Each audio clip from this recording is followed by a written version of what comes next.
여러분 잘 지내셨습니까? 우리 마지막 시대에 하나님을 사랑하는 법을 배우기를 소망합니다. 우리는 하나님을 사랑한다고 얘기할 수 있지만 그런데 그게 하나님께는 사랑이 아닐 수 있죠. 그래서 우리가 그것을 배워야 돼요. 알아야 돼요. 누가? 말씀이 우리를 통치하고 말씀이 우리에게 알려주시는 줄 믿습니다. 자, 2024년도를 시작하면서 요한계시록 말씀으로 시작을 하는데 너무 멋있어요? 이 PPT가 멋있으면 안 되는데 큰일 났네. 여기 우리 오늘은 사실은 시간을 늦게 시작하고 오늘 모이는 시간이라서 1강이라고는 하지만 거의 아주 짧게 그냥 하고 내일 아침부터가 본격적인 시작이 될 텐데요. 총 5강으로 진행이 될 거라서 요한계시록은 굉장히 내용이 많아요. 어떤 성경이든지 간에 아시죠? 에베소서가 5장인가 6장밖에 안 되는데도 내용이 많죠. 근데 요한계시록 몇 장이에요? 아시는 분? 몇 장? 오, 그래요. 잘했어요. 네. 총 5강으로 진행되다 보니까 사실은 자세한 내용들을 다 할 수는 없어요. 그런데 이 요한계시록 이 사경회를 통해서 제가 하고자 하는 건 뭐냐면 요한계시록에 대한 오해를 깨자라는 거예요. 요한계시록 하면은 어떤 오해가 있을까요? 여러분 어떤 생각이 들어요? 나는 요한계시록을 한 번이라도 읽어봤다. 그러네요. 읽어보신 분은 더 잘 답변할 수 있을 것 같아요. 읽어보고 어땠어요? 난해하다, 무서웠다. 준이 등치에 무서우면은 읽으면서도 그냥 이거쯤이야 이럴 것 같은데 준이도 무섭구나. 그럴 수 있어요. 무서웠다, 난해하다. 또 어때요? 요한계시록? 저는 요한계시록 읽을 때마다 항상 기분이 좋아요. 왠지 아세요? 일독이 끝났다. 끝났다. 일독이 끝났다. 저는 이렇게 왜 그렇게 기분이 좋은지 알았어요. 이해가 되고 안 되고를 떠나서 또 일독이 끝났다 이런 게 있고, 읽어보신 분들은 아마 진짜 근데 난해하다. 저는 그냥 한마디로 이렇게 무슨 말인지 진짜 모르겠다. 뭐래? 진짜 한마디로 이래요. 읽으면서 첫 번째 기분은 와 끝났다, 일독이 끝났다 하지만 한편으로는 뭐래? 뭔 말이야? 그래서 내 생물이 뭐 바다에서 나오는데 또 땅에서도 나오고 뭐 얼굴이 뭐고, 그리고 얘네들은 왜 이렇게 다 괴상하고 뭐야 이거는 어쩌라는 거야. 그나마 조금 은혜 받는 부분은 어디냐면 7교회를 보면 대충은 이해는 조금 되니까 그래 여기서 은혜 받고 나머지 6장부터 견뎌보자 쫙 지나가다가 그러면 이제 어디에요? 한 18장 19장 되면 또 약간 이제 좀 그건가 하다 보면 뭐예요? 마라나타 주 예수여 속히 오시옵소서. 얼마나 행복한지 몰라요. 저는 그 장을 읽을 때마다 그 절을 읽을 때마다 예스 일독이 끝났다 이거. 근데 5번으로는 다 좀 부족하겠지만 첫 번째는 우리가 요한계시록 하면 뭔가 마지막 때 적그리스도 666 베레칩 또 뭐가 있을까요? 14만 4천 또 뭐가 있지? 이단 용 좀 읽어본 사람이 이제 나오죠. 용 여자 음녀 큰 뭐 어쩌고 저쩌고 뭐 큰 성도 있고 뭣도 있고 또 뭐 있어요? 뭐라고요? 찬양한다고요? 맞아요. 근데 맥락이 조금 그런데 지금 음료랑 이런 거 같는데 그죠? 자, 그런 것들이 있는데 그게 아니라 여러분 요한계시록은요 마지막 때에 예수님이 누구인지를 가장 멋지게 나타낸 책이에요. 그래서 이번 요한계시록 사경회를 끝나고 나면 사실은 이번 1년 동안 차곡차곡 말씀을 또 배워가는 시간을 가질 텐데 그 전에 요한계시를 통해서 예수 그리스도에 집중하는 그러한 시간을 한번 가져볼 거고요. 2강은요 7교회를 통해서 교회된 여러분 첫 번째 교회는 What is the church라고 물으면 안 돼요. 뭐라고 물어야 되죠? Who is the church? 자, 옆 사람한테 물어봅시다. Who is the church? 자, 누가 교회인가? 당신은 Are you church? 물어보세요. 너 교회니? 물어봐. 너가 진짜 교회가 맞니? 그렇죠. Of course. Yes. Yes, I am. 난 내가 교회 맞는 것 같은데 라는 가정법 쓰면 안 되죠. 그 교회 7교회를 통해서 나 성전된 나 개인과 더불어서 나에서 끝나면 안 돼요. 우리가 모인 공동체도 또 뭡니까? 커뮤니티도 교회예요. 할렐루야. 지역교회도 교회예요. 할렐루야. 이 교회가 어떤 모습이어야 하는가? 원조가 뭔가를 7교회를 통해서 배워야 돼요. 그래야지 원조를 알아야 가짜를 구별해낼 수가 있지요. 그리고 이 가짜라고 하면 그냥 이단만 생각할 수 있는데 여러분 우리 각 사람이 이단한테 뭐라 하기 이전에 거기 일단 제끼고 내가 하나님 앞에 그리고 우리 교회가 지금 건강한가 이러려면 원래 진짜 건강해야 될 모습들을 봐야 합니다. 그래서 우리가 7교회를 통해서 교회의 모습에 대해서 한번 같이 볼 거고요. 자, 그리고 드디어 나와요. 3강인데 아마 내일 오후 시간이라서 지루하고 졸린 시간에 하는 게 좋겠다 싶어요.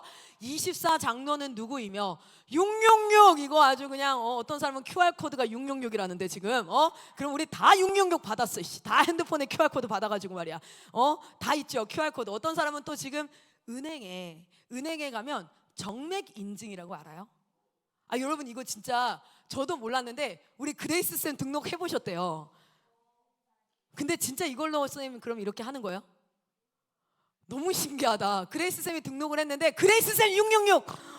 그레이스 쌤 뭐냐면 그 기계에 ATM 기계에 손을 이렇게 갖다 대면 여기 이렇게 있죠? 그러면 내 통장이 열려요. 그게 지금 국민은행 농협 다 돼요. 여러분만 몰라요. 이 공인인증서도 못 쓰는 사람들아. 공인인증서만 있으면 온라인으로 검정고시 접수할 수 있는데 그걸 꼭 직접 교육청까지 가야 되는 이 사람들아. 자 어쨌든 그래서 666 또는 14만 4천 하면 누구 떠올라요? 그렇죠. 그 양반 떠오르시죠, 그렇죠? 그 양반. 그 이씨, 나도 이씨인데 참 부끄럽다 그거 참 그러네. 자 그러면은 14만 4천 이게 과연 어떤 것일까? 이 부분에 대해서 한번 같이 보는 시간. 이 시간도 되게 재밌을 것 같아요. 자 그리고 나서 이게 되게 그 뭐죠?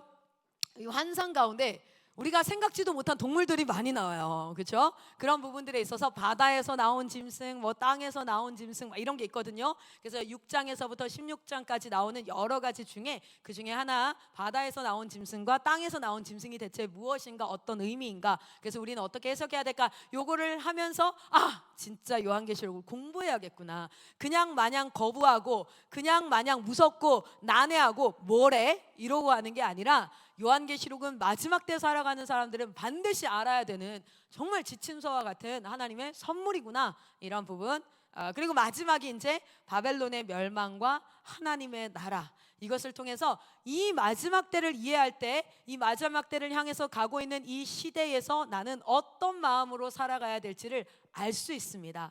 제가 예전에 이런 얘기했죠. 저는 우간다 선교를 갔다 왔었거든요. 우간다는 아프리카에 있는 나라예요. 진짜 더워요. 너무 더워요.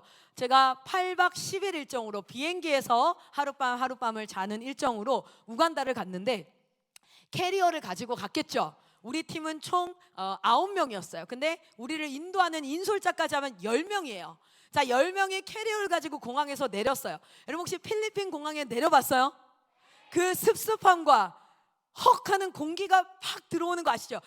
이 공항까지는 괜찮아요. 공항은 요즘 어디든지 에어컨이 나오기 때문에 공항에서 주차장을 딱 나가는 순간 필리핀이구나 이렇게 느껴지는데 여러분 그거의 10배라고 생각하시면 돼요. 탁 내리는 순간 이게 진짜 아프리카구나. 근데 진짜 신기한 건 좀 건조할 때 제가 갔어가지고 실제 그 건조할 때는 그늘에 들어가면 또 시원해요. 근데 햇볕에 나오면 그러니까 이거는 그 필리핀의 습습한 더위와 달리 진짜 뜨거워요. 돋보기로 햇볕을 나한테 비추는 것 같아요. 그래서 따가워요. 뜨거워. 너무 뜨거워. 그렇게 가는데 여러분 아프리카는 아스팔트가 포장이 돼 있을까요? 와우 진짜 대박이었어요. 오프로드를 처음 달려봤거든요. 오프로드라는 게 뭐냐면 길이 없다. 오프로드 길 밖에. 진짜 이 차가 한국에서 수입된 차예요. 나는 우간다에 가서 한국 현대차를 탔거든요. 현대에서 나온 봉고가 있어요. 봉고 이스타나도 아니야. 뭐 스타렉스도 아니야. 봉고라고 있어요. 봉고 뒤에 BONGGO 이렇게 딱 써 있어요. 봉고 이렇게. 그게 뭐 현대인지 기아인지 잘 모르겠다. 어쨌든 그 차를 딱 탔는데 자주색 그 차를 딱 탔는데 10명이서 캐리어를 끌고 한 차를 탄 거예요. 여러분 뭐 상상이 되세요? 이 캐리어를 다 이렇게 들고 탔는데 나는 당연히 문을 닫았죠. 그런데 저한테 문을 열래요. 출발했는데 왜 문 닫으면 더워 죽는데요. 그래서 내가 왜요? 그러니까 이 차가 에어컨이 안 되는 거예요. 그래서 여러분 아세요? 문을 열고 캐리어를 발로 잡고 이렇게 해가지고 이제 가는 거야. 그래서 이 끝에는 남자들이 탔어요. 그 정말 창문을 깨버리고 싶을 만큼 더워요. 왜냐면 옆에서 숨 쉬는 내 이 옆 사람이 미워져요. 숨 쉬지 마라. 제발 좀 입을 이렇게 좀 하면 안 될까? 막 이런 생각이 들 정도. 그래서 이제 문을 열고 이제 바람을 쐬려고 이렇게 하잖아요. 그러면 먼지가 앞에 바퀴가 돌면서 먼지가 확 하면은 뒤에 그 두 바퀴 사이에 문이 열려 있는데 나는 바퀴가 돌면서 먼지가 막 들어와. 막 이래서 이러면 막 숨이 막혀. 먼지 이러고 1시간을 갔어요. 제가 죽을 뻔했어요. 멀미가 문제가 아니라, 그런데 또 우리 남성들은 땀이 나니까 땀 냄새가 나기 시작하더라고요. 형제분들이. 야, 자매들 정말 머리 막 장난 아니고 막 머리 바람이 다 날려가지고 나중에 내렸는데 다 머리 이렇게 돼 있고 막 너무 힘든데 딱 내리자마자 이 생각했어. 와, 여기서 어떻게 살지? 죽었다. 그리고 딱 내렸는데 진짜 시골이야. 건물이 벽돌로 지어진 건물이 단 하나도 없고 다 나무로 뭐 움막이에요. 움막. 아, 네, 그때 선교 때 사진이 있었으면 보여주고 싶다. 움막이 이렇게 나무로 양가가 이렇게 돼 있고 떠 있어요.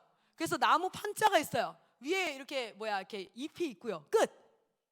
나무판 밑에는 소와 삐쩍 마른 닭이랑 막 얘들이 돌아다녀요. 아니, 그런 데서 갔는데 샤워실이 있겠어요? 화장실이 있겠어요? 일단 화장실은 없었어요. 화장실은 없어요. 진짜 화장실이 없어요. 그런 마을들을 돌아다니면서 한복을 갈아입고 부채춤을 하고 태권도를 갈아입고 태권도를 하고, 그리고 나면 피켓을 들어요. 오늘 7시에 영화 상영하고 코리안 푸드 먹을 수 있다, 이런 피켓을 들고 막 돌아다니고, 그때 말 외웠는데 벌써 한 20년 전이라서 다 까먹었어요.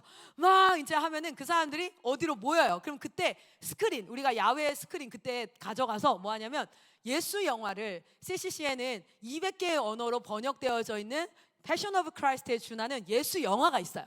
그 영화를 상영하는 거야. 그리고 선교사님이 뭐 하냐면 이제 막 복음을 전하고 그 마을에 막 그런 일들을 하는 거예요. 그걸 마을을 이제 한 4군데인가 5군데를 돌아다니면서 하는데, 첫 마을에 갔는데 아침에 일어났는데 진짜 씻을 곳이 없이 닭이 돌아다니고 닭이 푸룩 해서 올라와. 그리고 내가 자고 있는데 푸룩 돌아다녀. 똥 삐직 싸고. 여러분, 닭똥은요 하얀색에 검은색이 이렇게 돼가지고 태극기 문양이 생겨요. 난 그때 처음 봤어요. 푹싸. 그러면 아시는구나, 그렇죠? 닭똥이 하얀색이랑 검은색이랑 섞여 있어요. 물감 짜놓은 것 같아요. 딱 물감 짜놓은 것 같아요. 하얀색 물감에다가 검은색 물감을 짜놓은 딱 그 느낌으로 푸룩 싸요. 맙소사 진짜. 그러고는 푸룩 내려가요. 그러면 닭털이 한 2-3개가 투룩 떨어져 있어요. 그리고 이제 누워 있다가 이렇게 보면은 돌아서면 소가, 얘도 삐쩍 말랐고 소가 옆에서 막 핥고 있고, 맙소사. 이제 아침에 일어났으니까 양치질을 해야겠다. 나는 그래도 양치질은 해야지 하고 갔는데 뭐가 있어요? 우물이 삐릭. 그러면 여기서 물이 쫄쫄쫄쫄쫄쫄. 거기서 만약에 머리를 감겠다고 샴푸를 짜는 순간 진짜 정말 죽을 수도 있어요. 여기 우리 선교사, 저는 그때 05학번인데 03학번 그 선배 순장님이 막 짜는데 이분이요 벌컵이 돼요. 막 이렇게 그곳에서 진짜 양치질만 하고 8일간을 버텼어요. 세수 한 번 못 하고. 너무 더운데 진짜 자매들은 죽을 판이에요. 이게 한복 입고 태권도 입고 막 이거 하고, 너무 더운데 물도 따뜻해. 물도 따뜻하고 밥은 안 맞아. 밥이 진짜 안 맞아요. 이게 맛이, 이게 무슨 맛인가 정말. 그때 비행기에서 가져갔던 그 고추장을 얼마나 신적인 존재로 떠받들었던지, 정말 이거 안 가져왔으면 큰일 날 뻔했는데 그 튜브를 막 나중에는 어떻게 하는 줄 알아요? 눈썹 깎는 칼이 있어요. 칼도 없으니까 눈썹 깎는 칼로 엉덩이를 찢어가지고 안에 진짜 손가락으로 진짜 이렇게 너 얼마나 귀한, 나중에 혓바닥으로 핥아. 나중에 그냥 고추장 냄새라도 맡았으면 좋겠어요. 막 이 정도로 그렇게 이제 지내야 되는 상황이 펼쳐지고, 첫날, 둘째 날 차 타고 또 이동해서 다른 마을에 첫날, 둘째 날 이렇게 하는데 정말 너무 힘든데 왜 견딜 수 있었냐면, 나는 10일 뒤에 돌아갈 거니까. 나는 여기서 영원히 살 게 아니니까. 나는 여기서 적응해야 되는 게 아니라 10일 뒤에는 비행기 타고 한국을 갈 거니까. 거기는 샤워기에서 찬물도 나오고 뜨신 물도 나오고 냉수도 있고 온수도 있고 차에는 에어컨도 있고, 그러니까 그래, 난 돌아갈 거야. 그리고 나서 올 때 어떻게 주고 간 줄 알아요? 제가 캐리어에 가져갔던 모든 물건들, 옷들은 웬만하면 애들 다 주고 왔어요. 애들이 진짜 그냥 거적대기 같은 큰 옷 하나 이렇게 입고 있기도 하고, 옷 홀딱 벗고 있기도 하고, 어른들은 막 이렇게 두르고 있고 이렇거든요. 근데 이제 한국 옷들은 그게 좋잖아요. 그게 그래서 다 우리 팀 거의 다 갖고 온 옷 없어요. 다 나눠주고 막 어떤 분이 바지 개스라 가지고 엄청 고민하셨는데 바지가 개스였던 거예요. 그래서 이거 되게 비싸게 산. 오빠 이거는 나눠줘. 지금 뭐 하는 짓이야? 그래도 게스인데 게스 같은 소리 하고 자빠졌네. 빨리 주라고. 막 그래서 결국엔 그 바지 결국 주고, 막 이것도 뭐 여기 리바이스 같은 소리 하고 있는데 다 주라고 막 주고 이렇게 돌아왔어요. 왜 그랬냐면 우리는 그 여행의 끝을 알았거든요. 그리고 그 여행의 결론을 알았어요. 우린 돌아가요. 반드시 돌아간다는 결론을 알았기 때문에 이 힘듦을 해석할 수 있었고 받아들일 수 있었고, 그리고 그 힘듦을 즐길 수 있었어요. 일시적이니까. 여러분, 요한계시록 이 마지막 바벨론의 멸망과 하나님의 나라, 이 마지막은 이와 같아요. 결론을 아는 거예요. 지금은 일어나지 않았지만 지금은 여전히, 그때 제가 여전히 우간다에 있고 덥고 목마르고 씻지 못해서 진짜 내 정수리 냄새가, 머리를 한번 들 때마다 내 정수리 냄새를 내가 맡을 수 있는 상황이고, 남의 정수리 냄새는 진짜 더 싫고, 이 사람이 나한테 가까이 와서 말 안 했으면 좋겠고, 양치질 하지 않는 것이 편하다는 어떤 한 순장님은 거의 7일간을 양치질을 하지 않으셨고, 그러고는 큐티를 인도하시고, 진짜 막 이렇게 된 서로가, 야 나 며칠 안 씻었다, 나 뭐 이게 자랑이 되고, 나중에는 막 옷도 아예 그냥 안 갈아입어. 이렇게 적시고, 더우니까 물 이렇게 적시잖아요. 먹다가 이렇게 적시고, 그리고 돌아다니고, 그럼 냄새 나고, 흰 티가 나중에는 이렇게 땀이 이렇게, 알아요? 레이어드 되는, 레이스처럼 레이어드 되고 막. 진짜요, 농담이 아니라. 그런 상황인데도 불구하고 그걸 즐기고 받아들이고, 일단 받아들일 수 있고 즐기고, 그리고 그래도 막 죽을 것처럼 막 너무 힘들어요 하지 않았던 이유는 끝이 있었어요. 끝을 알았어요. 여러분, 이 땅에서의 그리스도인의 삶에 지금만 집중하면요, 사는 게 힘들어요. 그리고 억울하기도 하고요. 이런 일이 왜 나에게 있지? 재수 없이 나에게는 이런 일이 있고 나는 어떻게든 잘 피해갖고 이럴 수 있어요. 그리고 여기에 함몰될 수 있어요. 그러나 이 마지막을 아는 그러한 시간이 됐으면 좋겠습니다. 자, 우리 한번 오늘 요한계시록을 들어가면서 첫 번째 기억해야 될 것들이 있습니다. 자, 요한계시록은 실제로 상징들이 굉장히 많이 나와요.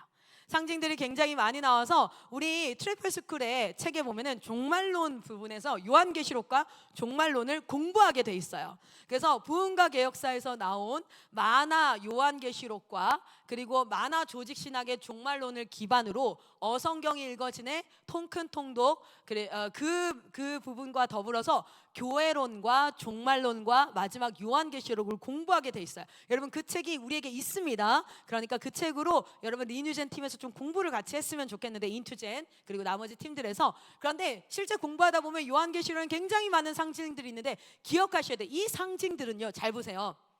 자, 조선시대 살던 사람이 그런 일은 있을 수 없지만 2024년도로 딱 왔어. 지금 여기로 왔어.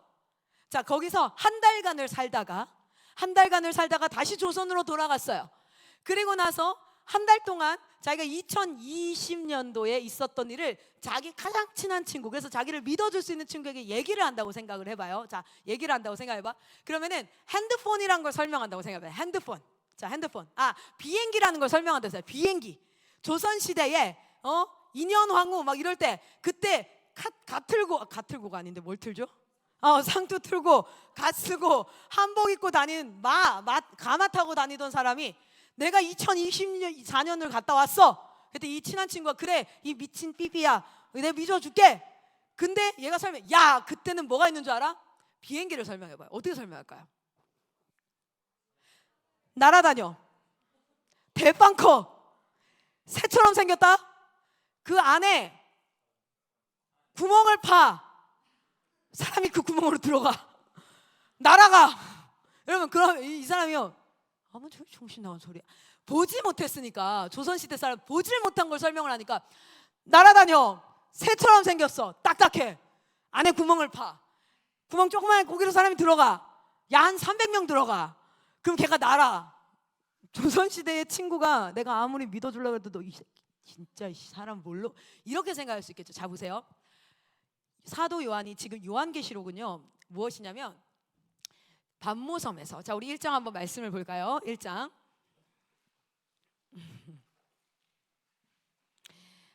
제가 여기다가 한번 띄워왔어요. 여러분 성경을 보시되 앞에도 있습니다. 자, 1절 한번 읽어보겠습니다. 시작.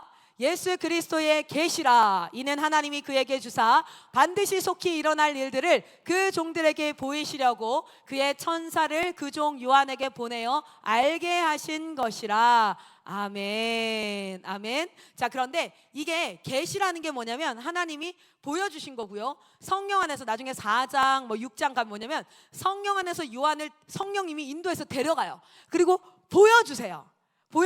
하늘의 예배를 보여주시고 보여주시는 거야. 지금 요한은 어디냐면 반모섬이라는 우리가 다 아는 어떤 한 섬이야. 그 섬에서 이렇게 있는데 하늘로 요한을 데려가서 보여주시는 거예요. 그리고 막 마지막 때 일어날 일들과 막 하늘의 예배와 하나님의 그 새하늘과 새 땅 이런 걸 막 보여줘. 이걸 우리가 본 적이 있어요, 없어요? 마치 조선시대 사람이 본 적이 없는 거야. 근데 그걸 요한이 보고 이제 이거를 뭐 하는 거예요? 쓰는 거예요. 누구에게? 그 가까이에 있는 7 교회들과 이 성도들, 같이 고난받는 자들에게 쓰는 거예요. 이게 홍보석과 녹보석과 눈이 있고 뭐가 있고 막 생물이 났는데 막 이렇게 왜 그렇게밖에 안 되냐면 본 적이 없는 거야. 이게 설명할 길이 없는 거예요. 그러면 뭐로 설명을 하게 되냐면 여러분, 비행기를 조선시대 사람이 설명하려면 어떻게 설명해야 될까요? 제일 비슷한 걸 찾아야 돼요. 이 사람이 알고 있는 개념에서 제일 비슷한 걸 찾아서 야 그거랑 비슷해. 그래서 뭐라고 설명한 거야? 새야 겁내 커. 근데 그 새가 딱딱해. 그러면 이 개념을 가진 사람은 좀 미친 소리 하냐? 새가 겁내 큰데 딱딱해. 뭔 소리야 이게. 근데 그 새 속을 파. 아이고 정신 나간 놈 아니야? 그 옆에다가 옆구리쯤에다 구멍을 뚫어. 이 놈이 완전 돌았구만. 거기로 사람이 300명이 들어가. 야 이거 진짜 그럴 수밖에 없는 거야. 왜냐면 본 적이 없는 거거든. 내가 경험한 적이 없는 거거든. 그러면 이 땅에 있는 거 가지고 뭐 해야 돼요? 가장 비슷한 걸 찾아서 예시를 주어서 그것을 어떻게든 설명하려고 최선을 다하는 거예요. 그렇지만 실제 그걸 보지도 못하고 알지도 못하는 자는 뭐 할 수 있어요? 이게 뭔 소리야. 그런데 여러분 그거 아세요? 이 보고 온 사람은 진짜 이런 게 있어. 야 진짜 이런 게 있어. 아 그래 있다고 치자. 이렇게밖에 될 수 없죠. 자, 그런데 이 요한에게 임한 것이 바로 무엇이냐면 하나님께서 이 핍박받는 이 시대에 요한을 데리고 가서 하늘에 지금 진짜가 뭐가 있는지, 네가 정말 진짜 이 고난 뒤에 뭐가 있는 줄 알아? 하고 보여주신 거예요. 그러다 보니까 이 상징들과 이런 것들이 어때요? 뭔 말인지 진짜 어려워요. 이해가 잘 안 돼요. 그럼 이해가 안 되면 어떻게 해야 돼요? 이해 안 하셔도 돼요. 이해 안 하셔도 돼요. 상징과 이런 것들은 언제? 그때가 되면 이해가 됩니다. 우리는 이해가 안 돼도 뭐 해야 돼요? 이건 내가 이해가 안 돼도 요한이 봤어, 이런 게 있어 라는 큰 맥락을 우리는 이해해야 돼요. 그리고 그것을 믿습니다. 할렐루야. 그런데 그거 아세요? 그때 가서 보면 그 조선시대 사람이 이제 인천국제공항에 진짜 왔어. 그리고 비행기를 봐. 그러면 뭐 하는 거야?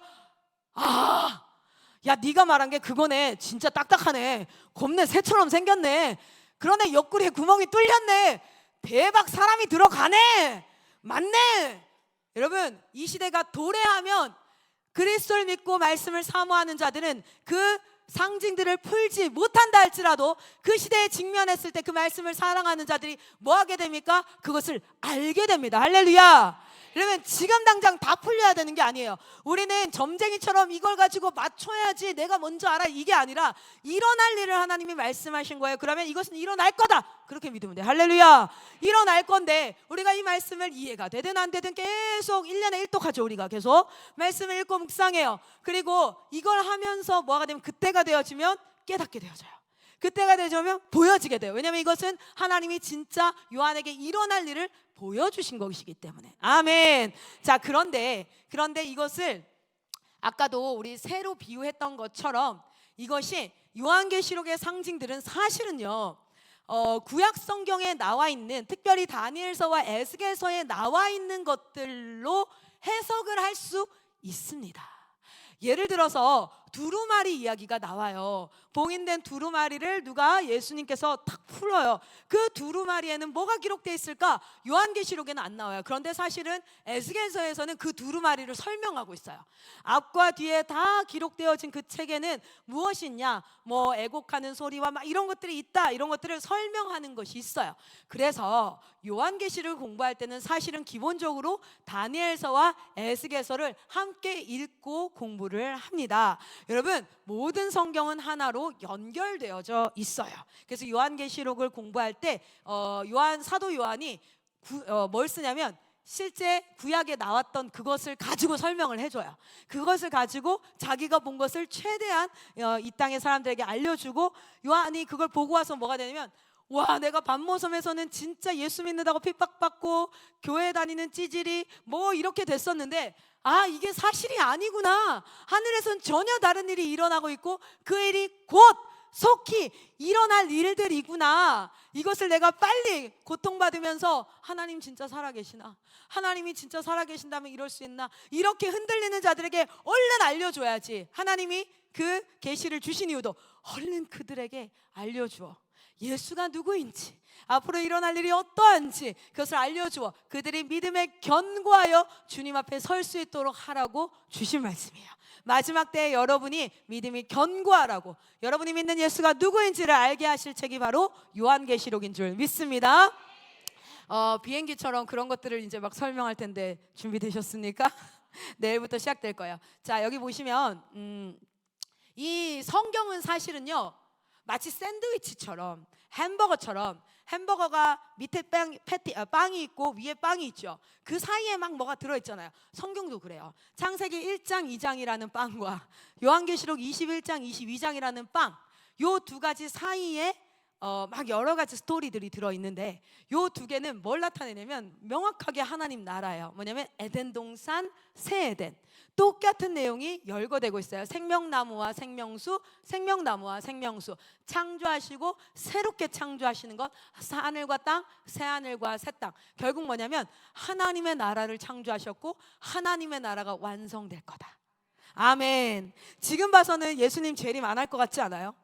지금 봐서는요, 삼성 이재용 회장은, 그렇죠, 진짜 예수 없이 너무 잘 나가는 사람들, 그리고 막 유튜브만 봐도 예수랑 전혀 상관없이 막 살아가는 인생을 보면 우리가 믿는 성경은 진짜 아무것도 아닌 것 같고, 전혀 일어날 일이 아닌 것 같고, 난 너무 바보짓 하는 것 같고, 나는 실용적이지 않은 것 같고, 현실적이지 않은 것 같고, 그리고 내 인생은 제대로 가고 있는지 불안과 막 이런 것들이 막 다가오는데, 여러분 기억해야 될 건 뭐냐면 하나님이 창조하시고 하나님이 완성하시는 이 사이에 우리가 있습니다. 할렐루야. 이 일은 반드시 일어날 거예요. 아멘. 여러분, 매 순간순간 이것을 기억할 수 있는 지혜가 있는 자, 이것을 기억하고 상기하셔서 이 땅이 시작되고 도래했을 때, 이 땅이 임했을 때에 그때 그 땅에서 여러분 하나님의 백성으로 서시기를 소망합니다. 이게 남의 간증이라서 이게 그냥 우리 셀라쌤이 언제 나랑 그때 우리 뭐 하다 그런 얘기가 나왔죠, 그렇죠? 셀라쌤이 뭐 하다가 둘이 막 얘기를 하다가 나는 너무 궁금한 거예요. 저 여성이, 저희 디렉터들이 7명이 있는데 본부에 나이가 평균 연령이 다 40대예요. 지금 가장 어린 사람이 셀라쌤이에요. 아니 저 여성은 어떻게 이렇게 사역을 하게 됐는가, 이런 얘기를 하다가 셀라쌤이 꿈 얘기를 해주는 거예요. 자기가 17살에 꿈을 꿨대요. 꿈을 꿨는데, 근데 물론 그거 말고도 계기가 있었죠. 꿈을 꿨는데 이제 천국에 간 거야. 하나님 나라를 갔는데 이제 막 사람 이름을 부르더래. 맞나요? 사람 이름을 부르더래요. 그리고 막 집을 나눠주나요? 집을 막 나눠주더래. 근데 그 사람 이름이 써있는 두루마리에 그 사람이 이 땅에서 한 일, 하나님 나라에 동참해서 한 일들이 막 기록이 돼 있대요. 그래서 그게 막 많은 사람들이 집이 막 이만큼씩 하는데 자기 이름을 안 부르더래. 왜 나는 안 부르지? 그리고 자기 두루마리를 봤는데 2줄 써 있더래. 2줄. 하나님 나라 안에 동참했던 2줄. 그리고 자면서 딱 깼는데 엄청 안도했대요. 아, 살아있다. 아직 기회가 있다. 아, 더 쓸 수 있겠다. 더 열심히 해야겠다. 이런 얘기도 듣고 막 이렇게 하는데, 여러분 우리가 죽고 나서 하나님 나라 또는 하나님 나라가 임해서 우리가 하나님 나라 백성으로 살아가면 그때는 그냥 탱자 놀면서 아무것도 안 할까요? 아니에요. 하나님의 창조세계, 팀 켈러 목사님이든 존 파이퍼 목사님이 하나님의 창조세계와 새하늘과 새 땅, 또 조나단 에드워드 목사님의 새하늘과 새 땅이라는 책들과 그런 부분들을 한번 같이 공부해 보면요, 하나님의 나라는 분명 일하는 곳입니다. 일하고 보람과 성취와 이 일을 통해서 이웃을 사랑하고 이것이 운영되어지는 지금 이런 그런 부분이에요. 그래서 우리가 놀고 먹고 이런 게 아니에요. 그런데 하나님이 누구에게 고을을 맡기고, 여기서 고을이라고 얘기하는 건 통치의 영역이죠. 누구에게 이런 것들을 맡긴다고요? 누구에게요?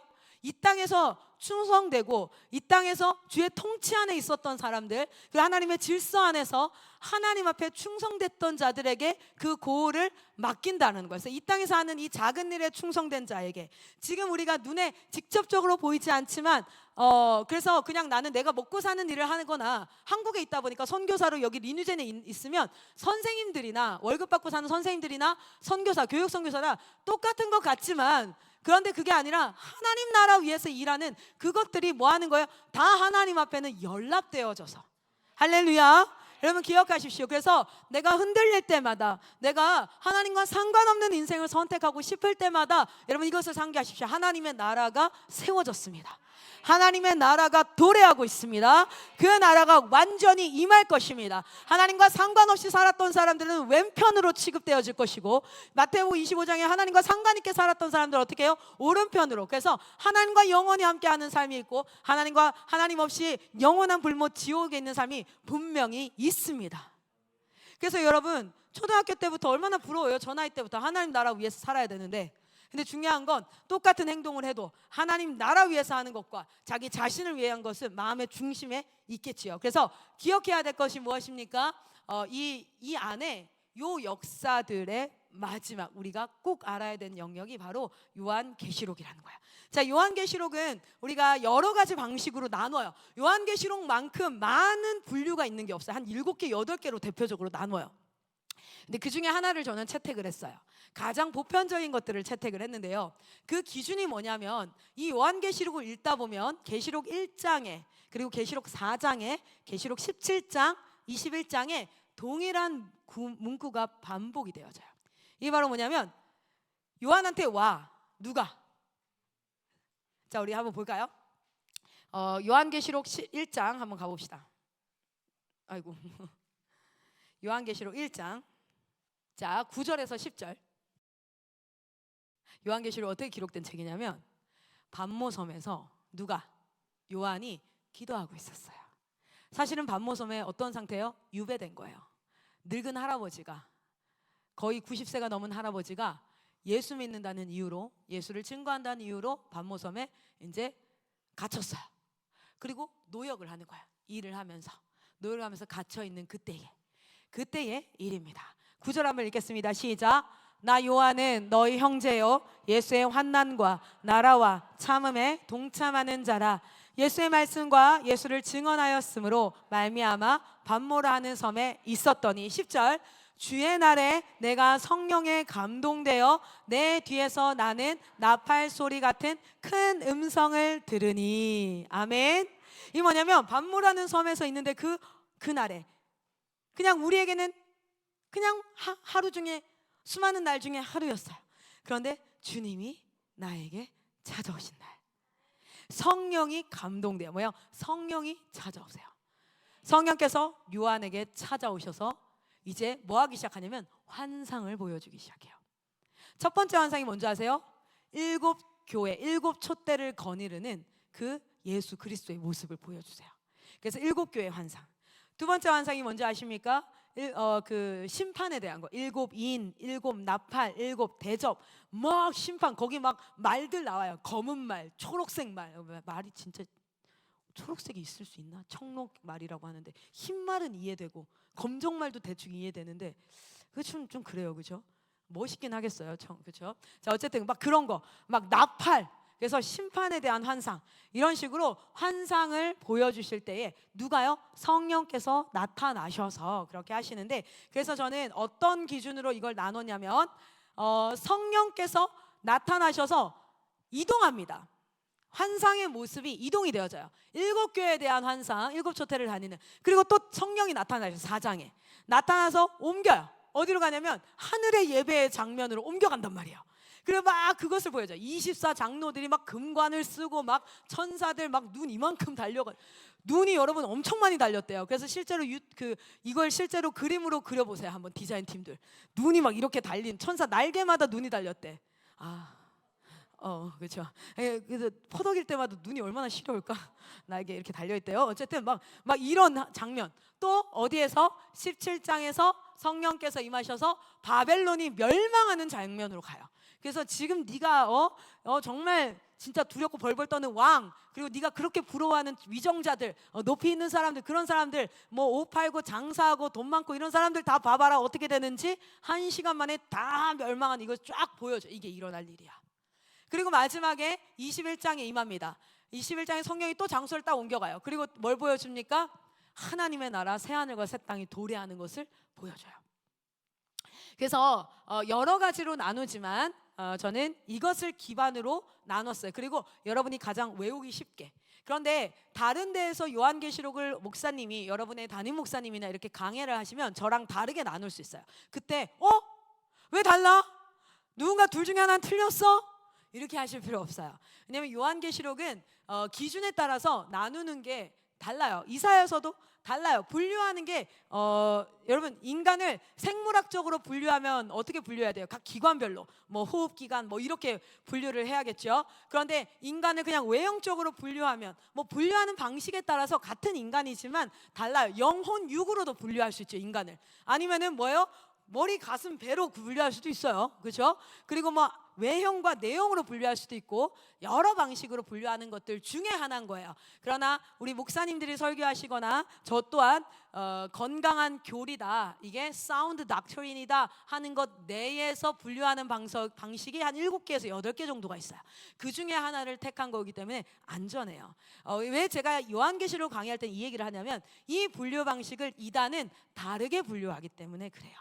그래서 근데 그걸 알려줄 필요는 없는 게 원본을 알면 그게 다르다는 걸 알 수 있어요. 원본을 모르고 이단만 배우면 안 돼요. 원본만 알면 거기에 대조해보면 달라를 알 수 있으니까 굳이 그것까지는 하지 않을 거예요. 근데 그 안을 봅시다. 자, 오늘 여기까지만 하고 마무리할 거거든요. 오늘은 진짜 서론이기 때문에. 자, 그런데 이 요한계시록이 쓰여질 때 보이죠? 성령께서 인도하실 때마다 씬이 바뀌어요. 장면이 바뀌어요.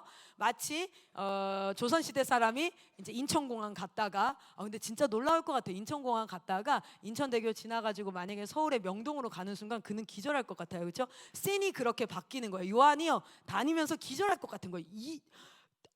입이 떡 벌어지고 대박, 와우. 그리고 강남에 가서 깨닫겠죠. 내 자손들에게 강남 땅을 사놔야겠구나. 그래야지 내 자손들이 잘 살겠구나. 뭐 이런 것도 깨닫고 뭐 이렇게 하겠죠. 보세요. 실제로 요한계시록이 쓰여진 배경을 보면, 자, 예수께서 AD 33년경에 부활 승천하시고 예루살렘 교회가 48년경에 흩어지게 돼요. 그렇죠? 흩어지게 돼요. 이거 잘 모르겠으면 초대 교회사라는 우리 트리플 스쿨에, 소명 스쿨에 교회사를 배우는 곳이 있어요. 꼭 배우세요. 여러분 이거는요 침노해야 돼. 나 진짜 배우고 싶다. 이렇게 돼요. 지금 제가 청년 트리플 스쿨 하는데 나만 그렇게 느끼는 건지 모르는데 몇몇 아이들이 그렇게 하기 때문에 제가 뭐 저의 얘기만은 아닌데 강의를 할 때마다 제가 지금 3번 강의했거든요. 강의할 때마다 쌤 이것도 배우고 싶어요. 저것도 배우고 싶어요. 막 이렇게 립 서비스인가? 가만히 생각해보니까 그럴 것 같기도 하네. 자, 막 이렇게 얘기해요. 그래서 오늘은 또 언약을 배웠어요. 그리고 나서 언약 강의를 따로 듣는 친구가 있더라고요. 저번에 구속사를 들었는데 구속사를 듣고는 구약령 24를 따로 이게 영상 받아가지고 막 듣는 친구가 있고. 여러분들도 침노하셔야 돼. 자, 어쨌든 예수님이 부활하시고 예루살렘 교회가 흩어지면서 막 지역으로 그 디아스포라 여러 이제 교회들이 세워지기 시작하죠. 그리고 뭐 합니까? 바울의 전도 여행들이 쭉쭉쭉 있다가 이 로마 네로 황제 박해 이후쯤에서 끝날 때쯤에서 바울과 여기가 죽어요. 그렇죠? 순교하죠. 자, 그 초대교회사에서는 2번의 대표적인 박해가 있어요. 그 박해가 첫 번째는 네로 황제 박해. 네로 황제 박해는 진짜 뭐예요?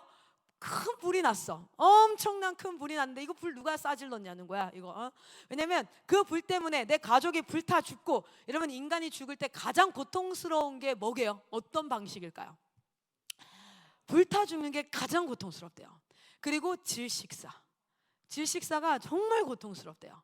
그래서 그 대구 지하철 사건을 그렇게 안타까워하는 이유가 그 두 가지가 한꺼번에 와서 질식과 공간 안에서 그리고 불에 타서 죽었던. 그래서 그 사건을 아주 많은 사람들이 정말 가슴 아파하고 정말 깊이 슬퍼하는 이유 중에 하나도 그런 부분인데, 네로 왕조의 박해 때 그 당시에 뭐 소방차가 있어 아무것도 없죠. 정말 그 당시에 도시의 3분의 2가 거의 불타 다 난리가 났어요. 그러니까 가족들이 얼마나 죽었겠습니까? 사람들이 얼마나 죽었겠어요? 이거 누가 냈냐 이거야. 이거 원인이 뭐냐는 거예요. 여러분, 사람은요 문제가 생기면 꼭 원인을 찾고 싶어요. 왠지 아세요? 탓해야지만 내 마음이 편해지거든요. 이거 만약 이 사람이, 그럼 얘를 탓해야지 내가 편해져요. 인간은 아담이 죄를 짓고 나서부터 제일 먼저 들어온 게 뭐예요? 아담이 죄를 짓고 제일 먼저 들어온 게 바로 뭐냐면 다른 사람에게 죄책을 넘기는 겁니다. 죄의 책임을 넘기는 거예요. 그 죄책감. 내가 죄의 책임이 내게 있다. 그게 뭐예요? 죄책감 느끼는 거죠. 이 죄책을 다른 사람에게 넘기는 거예요. 그래서 아담이 제일 먼저 했던 게 뭡니까? 아담아, 이거 너 먹었어? 라고 얘기했을 때 당신이 내게 주셔서 내 곁에 있게 한 그 여자가 내게 줘서 먹었습니다. 죄의 책임을 여자에게로 넘기고, 그 여자는 누가 줬어요? 네가 줬잖아요 라고 하나님께로 죄의 책임을 넘기는 거. 이게 그때부터 시작해서 지금까지 인간은 뭐예요? 문제가 생기면 남 탓 아니면 내 탓을 해야 돼요. 죄책을 나에게든 누군가에게든 돌려요. 근데 궁극적으로 누구한테 돌려요? 하나님께로 돌려요. 어떻게 하나님 이런 상황을 내게 주실 수 있습니까? 이렇게 그게 인간의 원리가 됐어요. 죄가 들어오면서. 자, 그런데 이 네로 황제 때도 불이 나니까 사람들이 뭘 찾아요? 당연히 본능적으로 뭘 찾아요? 누구 때문이야? 야, 누가 불냈어? 죽여버리자. 모든 분노가 거기를 가는 거예요. 그러니까 찾을 수가 없죠. 그때 뭐 과학 수사가 있어요? 지문을 뭐 찾아볼 수 있어요? 없으니까 모든 책임은 누구에게로 갑니까?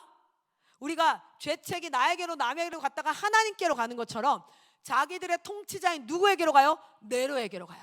그래서 네로 황제의 궁 앞까지 뭐 합니까? 사람들이 포크처럼 생긴 이거 들고 막 이제 쟁기 들고 가는 거야. 그래서 거기까지 가니까 네로 황제가 누구를 지명합니까? 이스라엘, 그 예수 믿는 그리스도인들. 왜냐하면 그 당시에 그리스도인들은 힘없고 약자에 속하는 그 사람들 딱 해가지고 엄청난 박해가 일어나요. 그 기간이, 요 기간 동안에 약 한 10년 넘게 이 기간이 있어요. 그리고 나서 네로 황제가 죽으면서 그 감정도 사그라들면서 한 20년간이 20년, 요때부터가 뭔지 아세요? 성경이 디모데 후서까지 거의 기록되고 바울도 죽고 나서 그 말씀을 가지고 여러 흩어진 교회들이 말씀을 연구하고 배우고 교회가 자립하는 시기가 생겨져요. 그때 안정기예요. 안정기. 조금 안정기가 있어요. 그래서 사도 바울이 남긴 열세 서신과 여러 가지 사복음서 막 이런 것들을 통해서 예수 그리스도가 누군지 막 이런 것들을 배우기 시작합니다. 그런데 두 번째 박해가 도미티안 박해라고, 이 도미티안 황제는 사실은 즉위를 81년도에 즉위를 해요. 근데 이 사람은요 적통이 아니에요. 왕의 아들이 아니야. 왕의 아들이 아니라 왕 친척이에요. 친척. 그러다 보니까 이 사람의 힘이 없어요. 왕권이 약해요. 그래서 이 사람이 왕권을 강화하기 위해서 어떤 일을 하냐면, 첫 번째로는 왕권이 강하려면 뭐가 있어야 될까요? 왕권 강화. 왕이 힘이 센 거 가지고 안 되겠죠. 뭐 해야 될까요? 군사력이에요. 군사력이 강해야 돼. 사람들의 군사력. 두 번째는 뭐예요? 그 군사를 가지려면 뭐가 있어야 될까요? 돈이 있어야 돼. 왜 이렇게 잘 알지? 돈이 있어야 돼요. 돈이 있어야 군사들을 먹이고 그리고 용병으로 모집하고 이런 게 할 수 있어. 그래서 이 사람이 그리고 나서 세 번째 왕권은 뭔지 아세요? 이 사람을 향한 민심. 사람들이 이 사람을 지지해야 돼. 그래서 사람들이 좋아하는 걸 해줘야 돼요. 그래서 막 경기장도 세우고 막 별걸 다 했잖아요. 사람들의 유희를 위해서. 세 가지가 있어야 되는데, 도미티안이 즉위하자마자 뭘 하냐면 그 당시에 있었던 그 귀족이라고 할 수 있죠. 당시에는 왕도 있지만 뭐가 있냐면 원로들이라고 해서 귀족들이 있어요. 로마에서부터 이어져 왔기 때문에 로마는 뭐가 있습니까? 원로들이라는 귀족들이 있고, 그들은요 자기 개인 병사가 있고 개인 땅이 있고 개인 성이 있고 개인 돈이 있어요. 그래서 뭐라냐면 아주 치사한 사람인데, 이 사람이 도미티안이 그 원로들과 그 귀족들한테 누명을 씌웁니다. 누명을 씌워서 그 사람의 직위를 뭐예요? 파기시켜요. 그러면 그 사람의 재산과 군사력과 그것들이 다 누구 거가 될까요? 왕께 돼요. 그렇게 해서 원로들을 이렇게 뭐 하냐면 다 이간질 시켜가지고 그들의 재산을 몰수해요. 그러면서 그러니까 이제 귀족들에게는 좀 뭐랄까요? 이 엄청 얄미운 거죠. 그러면서 또 하나 민심을 잡기 위해서 그때 사람들이 어떤 게 있냐면 그리스로 돌아가자 막 이렇게 그리스 막 그리스 로마 신화들 아테네 신전 막 이런 거 있죠. 그런 것들을 세우는 것들을 그리고 그 안에서 막 경기도 하고 막 올림픽도 막 이런 것도 많이 해. 그래서 뭐 하냐면 그리스 신전을 다시 복귀시키고 그거 없앴는데 다시 복귀시키고 그리고 나서 사람들과 그 경기들과 이런 것들을 하려고 신전 복귀를 막 해요. 그런데 누가 이걸 반대하냐면 그리스도인들이 뭘 반대해요? 우상을 세울 수 없다라고 반대를 합니다. 그런데 그때는 왕권이 강했을까요? 약했을까요? 약했을 때예요. 초창기. 그래서 그리스도인들이 반대하면서 누가 같이 거기에 합세하냐면 원로들. 아까 그 사람 얄미웠잖아요. 또 실제 이거 지으려면 지가 지어요? 아니면 그 사람들이 다 징집돼서 지어야 돼요? 후자예요. 사람들이 징집돼야 돼. 그러니까 사람들이 어떻게 했어요? 그 반대의 무리에 가세하기 시작했어요. 그러니까 그리스도인이 주축이 돼서 우상 숭배 신전을 세울 수 없다 이렇게 이제 됐어요. 그래서 이 사람이 못합니다. 그래서 이 81년도에 즉위하고 나서 한 5년 동안 실행했던 계획들이 안 돼요. 그래서 엄청 자존심 상해요. 그리고 이를 빠득빠득 갈기 시작해요. 누구에게? 저 그리스도인들. 그리고 나서 이가 차근차근 포석을 밟아서 90년대 정도 됐을 때에 왕권과 돈이 원로들을 그렇게 하고 하니까 돈과 군사력 꽤 돼요. 그러면서 그때부터 다시 뭐랍니까? 신전을 복귀시키고 이제는 나를 왕이라 하지 않고 나는 신이다.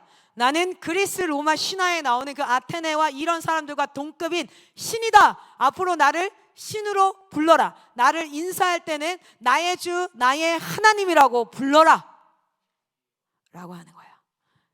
그리고 그때 아니나 다를까 누가 반대합니까? 그리스도인들이 당연히 또 안 하죠. 그때부터 뭐가 시작된 거예요? 도미티안 박해. 이 도미티안이라는 황제가 그리스도인을 그때 했던 모든 것들을 가지고 싸잡아서 박해를 하기 시작해요. 정말 시대에 있을 수 없는 가장 잔인한 박해라고 얘기해요. 예를 들면 이런 거예요. 부모가 있는데 그 자녀를 부모 보는 앞에서 홀딱 뺏겨가지고 사자에게 먹히게 한다든지. 실제로 정말 너무 잔인한 방식으로 사람이 견딜 수 없을 만큼 고통스러운 방식으로 네가 나 예수를 부인한다고 한마디만 하면 내가 바로 네 자녀 살려줄게. 그리고 그 앞에서 사자들과 늑대들과 굶긴 개들을 잡고 이건 실제로 기록에 있어요. 그림으로도 나오고 영화로도 재현도 되어져 있죠. 그래서 그 어린 아이들을 뭐합니까? 옷을 하나씩 다 벗깁니다. 그리고 홀딱 벗은 채로 있을 때에 마지막으로 묻는다. 네가 예수를 부인하면 그리고 나를 황제를 나의 주 나의 하나님이라고 부르면 내가 살려줄게. 그런데 그걸 거부하고 뭐합니까? 하면은 그 자기 보는 눈앞에서 그 굶주린 개와 사자에게 자기 자녀가 먹히는 거예요. 이건 정말 상상할 수 없는 고통이에요. 북한이 지금 그렇게 했다는 걸 그 이상 목사님이 운영하는 뭐죠? 모퉁이돌 선교회에서 증언하는 장면 아시나요? 제가 한번 한 6년, 7년 전에 봤는데 임신한 엄마 배 위에 널판지를 올려놓고 장정 남자들이 너를 떼어서 아이를 죽이는. 여러분 아세요? 아기는요 뱃속에 있으면요 이 아기가 살아있다는 걸 엄마는 분명히 알 수 있어요. 움직이거든요. 꼬물꼬물. 이 아기가 움직여요. 꼬물꼬물. 살아있어요. 그리고 발로 차기도 하고 그래서 이 배가 에어리언처럼 여기가 막 나오게 돼요. 그런데 그 배 위에 무거운 나무 판자를 올리고 장정 남자가 양쪽에서 널뛰기를 하는 거예요. 이 아이가 어떻게 될까요? 죽어요. 엄마는 아이가 뱃속에서 죽는 걸 느껴요. 진짜 고통스러운 방식이에요. 사람이 사람에게 할 수 없을 것 같은 그런 짓을 실제 도미티안 박해 때 합니다. 그런데 요한계시록은 언제 기록되냐면 여러분 90년대부터 여러분 박해가 시작되는데 이 신실한 그리스도인들이 기도하지 않았을까요? 당장 우리 여기 공동체에서 누가 조금만 아파도 기도하잖아요. 불치병에 걸렸대. 그럼 우리 기도할 수밖에 없죠. 여러분, 언제 진짜 힘든 줄 아세요? 그리스도인이 어려운 일이 생겼을 때가 아니라 그 어려운 일로 하나님 앞에 기도하는데 하나님이 아무 말 없으실 때, 그때 너무 힘들어요. 아무 말 없으실 때. 90년경에 시작한 박해가 약 6년간 지독하게 이어지는데 그리스도인들이 기도 안 했겠습니까? 누구가 죽었대, 누가 잡혀갔대, 누구의 생사를 알 수가 없대. 오늘 우리 마을로 로마 군사들이 온대. 얼마나 기도했겠어요. 정말 부르짖어 하나님 앞에 막 정말 목에 피맛이 날 때까지 크게 소리 내지 못하니까 그걸 삼켜가면서 기도하지 않았겠어요? 살려달라고. 아니면 나는 죽어도 되는데 내 자녀만은 살려달라고. 우리 교회를 하나님 버리지 마시라고. 예수를 따르는 자들을 버리지 마시라고. 얼마나 간절히 기도했겠어요. 그런데 아무 말씀이 없는 거예요. 그리고 그 도미티안 박해가 우리는 96년경에 끝났다는 거야. 왜 끝난 줄 알아요? 이 도미티안이 죽어요. 96년에. 그런데 이 요한계시록은 이게 끝나기 직전 도미티안 박해가, 이 도미티안이 갑자기 죽거든요. 그러니까 이제 나이가 들어가지고 아유 죽을 만했어 이게 아니라 갑자기 죽어요. 그런데 그 도미티안이 죽기 직전에 요한계시록 말씀이 요한에게 임해요. 그리고 소식이 들리는 거예요. 하나님 앞에 기도하면서 믿음이 흔들흔들, 세상은 들리고 사람들은 변하여도 나는 주를 섬기고 싶은데 주님 잘 안 되는데 이게 맞나, 매너리즘 막 이렇게 오는데 그때에 소문이 들려요. 요한에게 드디어 하나님이 말씀하셨대. 이 시대를 향한 응답을 하셨대.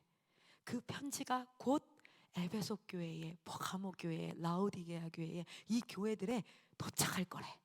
지금 에베소 교회가 그 편지를 읽고 있어. 지금처럼 SNS에 찍어서 올릴 수 있는 게 아니잖아요. 그게 거기 도착했대. 이 다음 우리 교회야, 두아디아 교회가 막 기다리고 지금 그게 임했대. 그럼 여러분 어떤 얘기를 듣고 싶겠어요? 어떤 얘기를? 여러분은 지금 하나님이 여러분의 상황에 대해서 말씀해 주셨으면 좋겠어요? 하나님이 여러분 상황에 대해서 지금 말씀해 주셨으면 좋겠어요? 기도 응답 자판기 대하시는 거 말고요. 지금 내 상황에 오셔서 하나님이 말씀해 주셨으면 좋겠어요? 전 말씀해 주셨으면 좋겠어요. 이 말 해주세요, 저 말 해주세요라는 내 상황에 대한 나 이거 이렇게 됐으면 좋겠어요 하나님, 이건 이렇게 됐으면 좋겠어요. 예를 들면 이런 거, 하나님 삼천리는요 한 70명 정도의 리뉴젠과 30명의 인투젠이 있어서 100명 정도가 뜨겁게 돌아가고 선교사들의 실력이 여기까지 올라갔으면 좋겠고, 그리고 우리 선교팀들이 영어 실력이 탁월해져서 열방 선교가 바로 이어졌으면 좋겠고요. 하나님 저희 가정에는 저희 남편과 제가 말씀에 눈이 열렸으면 좋겠고, 저희 자녀들은 하나님을 대면하고 만났으면 좋겠고, 그리고 저희 막내가 고쳐졌으면 좋겠고, 막 기도 제목들이 있잖아요. 저희 부모님이 예수 만났으면 좋겠고, 한국 본부의 재정 상황이 열렸으면 좋겠고, 그리고 각 지역 교회에 정말 영혼들이 살아났으면 좋겠고, 그 영혼들이 살아나는 소식을 통해서 학교들, 지역 학교들에서 막 아이들이 이 공동체에 넘어왔으면 좋겠고, 근데 이것들을 충분히 감당할 만한 실력들이 있는 선교사들이 각 지역 교회에 포진되고 100개의 리뉴젠 센터가 생기고 12개 인큐베이팅 센터가 생기고 드림 센터가 진짜 우리에게 로또 당첨되듯이 한 200억이 떨어져가지고 30억씩 해가지고 12군데에 딱딱딱딱딱 지어줬으면 좋겠고 라는 막 이 결론들 있죠. 우리 제인쌤이 만점 받았으면 좋겠고 막 이런 거 있잖아요. 아멘. 이건 아멘 하세요. 자, 토익만 만점이 아니라 우리 에즈라쌤은 토플 만점 받았으면 좋겠고 안 졸았으면 좋겠고 막 이런 거 있잖아요. 막 이런 응답들, 할렐루야. 이런 응답들이 아니라 그냥 내 상황 가운데 내가 주인 돼가지고 이거 주세요. 그냥 저는요, 하나님이 제게 오셔서 주님 보시기에 가장 시급한 거 뭐예요? 말씀해 주세요. 내가 못 보고 있는 거 뭐예요? 주님 한마디만 해주세요.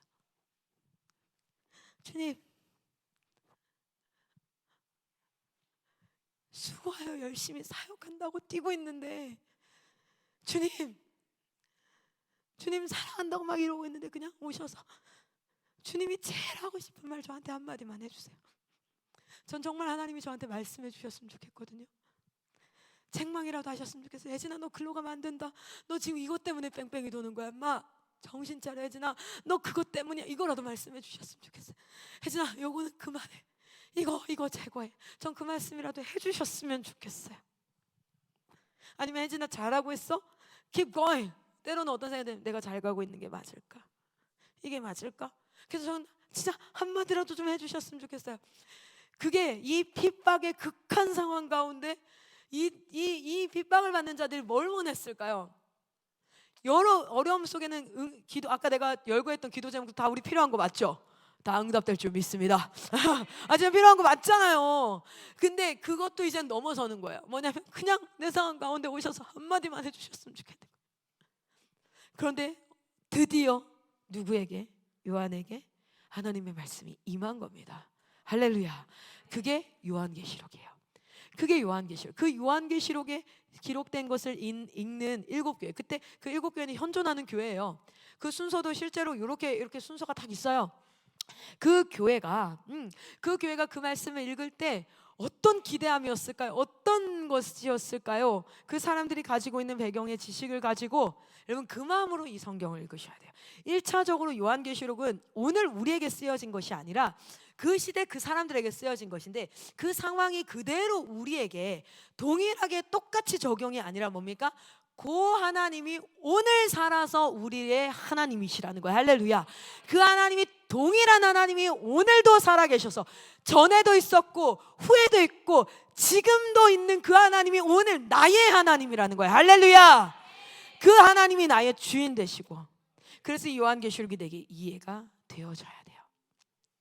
그래서 1차적으로는요 적용 설교를 하지 않을 거예요. 내일부터 4번의 설교는 그냥 온전히 해석 설교일 거예요.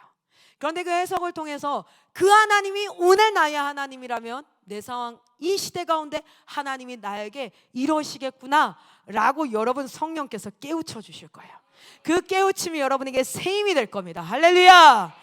그 누구의 위로도 아니라 그 누가 여러분에게 설득해서 이 신앙의 자리를 겨우 지켜가는 것이 아니라 이 마지막 때를 내 믿음으로 내 발걸음으로 뚜벅뚜벅 걸어서 우리 주님 다시 오실 그날까지 내가 주님 앞에 서겠습니다라고 걸어가는 신앙인이 될 줄 믿습니다. 우리 그렇게 달려갑시다. 자, 요한계시록은 1장에서부터 22장. 자, 우리 MK도 이거 외우세요. 1장에서부터 22장까지 있어요.